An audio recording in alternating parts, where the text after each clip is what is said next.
Good evening. I am Jo Wan. Welcome to Under the Same Sky. Just a few weeks ago, America celebrated the 40th anniversary of the first man on the moon. Almost at the same time, 140 years ago, America was engaging in another epochal undertaking, the construction of the Transcontinental Railroad. Thousands of Chinese workers traveled across the Pacific Ocean to contribute to the seemingly impossible mission. In our previous program, we told the story of the early Chinese who came to California during the gold rush. They were met with waves of anti-Chinese sentiment. Chinese children were not allowed to go to public schools. Chinese exclusion laws came after the construction of the railroad in which Chinese workers had played a significant role. At the 140th anniversary of the completion of the Transcontinental Railroad, we salute those Chinese workers who were truly the unsung heroes.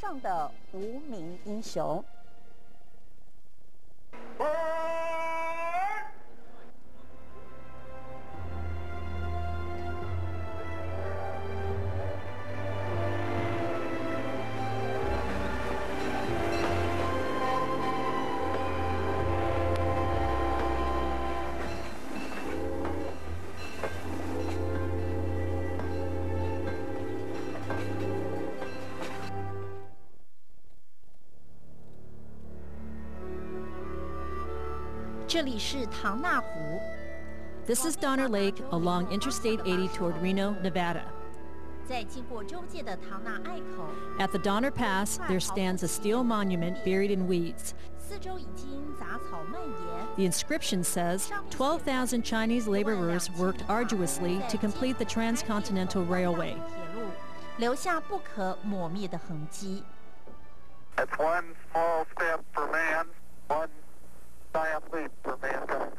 One real interesting comparison of the Transcontinental Railroad would be comparing it to landing a human on the moon. The Transcontinental Railroad was like the space shuttle for the time. I mean, it was the uniting East and West Coast.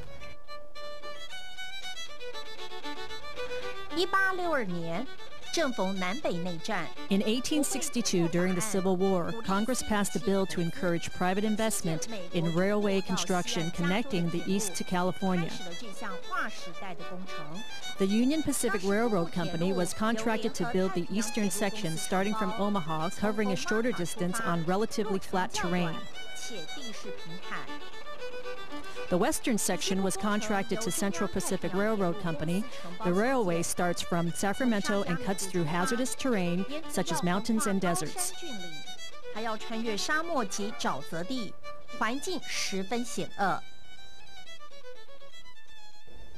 In 2 years, they only built 50 miles. So they haven't even reached the Sierras yet. So then the Big Four, that is those were the people who started the railroad, that decided, well, Crocker was the one that decided. Charles Crocker goes, well, you know, these Chinese, they're good for something. And the chief engineer goes, they're not built like white men. They're small, they're scrawny, you know, they're weak, they're too small. And Charles Crocker then says, they built the Great Wall. They must be good for something. Because the railroad began building in 1865, but they didn't use Chinese in the beginning. They just were stopped. You know, they lacked labor, and so they started with just like 50 Chinese, and pretty soon they realized the Chinese worked so well. At the time, among the four railroad giants, Leland Stanford, Collis Huntington, Mark Hopkins, and Charles Crocker. Crocker presided over the project. He recruited workers from California's Chinatowns, and then he contracted hard-working laborers from Guangdong, China. So as far as they were concerned, Gamsan wasn't anywhere except where they might get the possibility of getting rich. They didn't know it was California. They didn't know but that they were going to end up in the Sierra Nevadas. And the passage were paid, and they were paid to work and being fed and so on.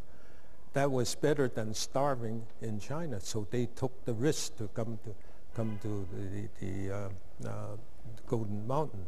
However, once they got there, you know, they didn't realize that it was that kind of work, that tough. I mean, they literally moved mountains, you know. Toward the mountain, they blasted every mile. They set the charges, never resting all the while. All came from China to escape the strife and war. 到了1865年底 By the end of 1865, with thousands of Chinese laborers in place, the construction of the western section progressed rapidly. 华工人数甚至高达 In the heydays, there were over 12,000 Chinese workers, accounting for 4/5 of all railroad workers. Crocker proudly claimed that he led an Asiatic contingent of the Grand Army of Civilization.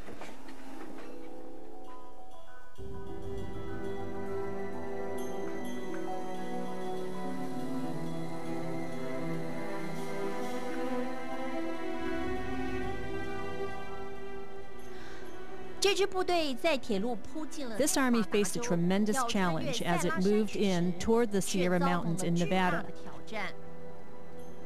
These Chinese workers had no clue that they literally had to move a mountain after coming to the Gold Mountain. Only the fatalistic Chinese were willing to mix the explosives or use it. Often they went sky high. They chipped and drilled, scrambled up the lines while charges of gunpowder roared beneath them. Then they drilled again. 1866年的春天 In the spring of 1866, the project moved into the Sierra. The first stop was Cape Horn, a huge rock with the American River roaring from below.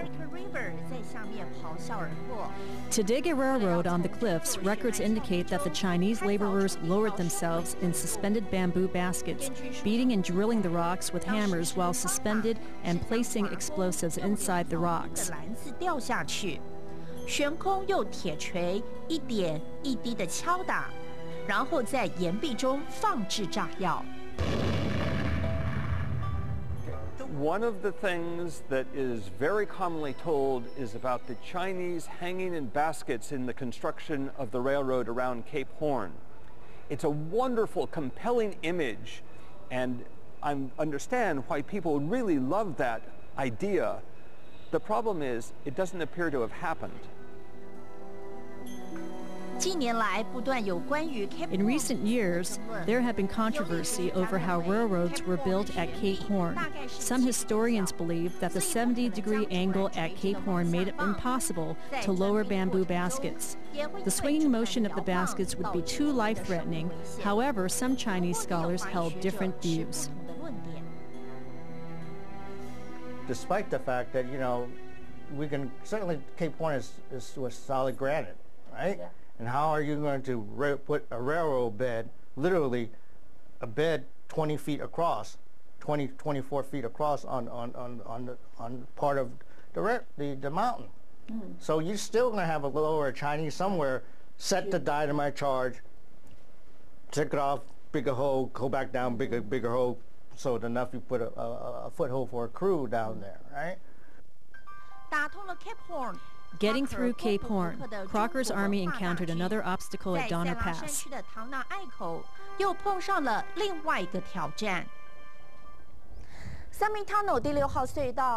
Summit Tunnel number 6 is the longest among the 15 tunnels in the Sierra. The terrain is made of granite.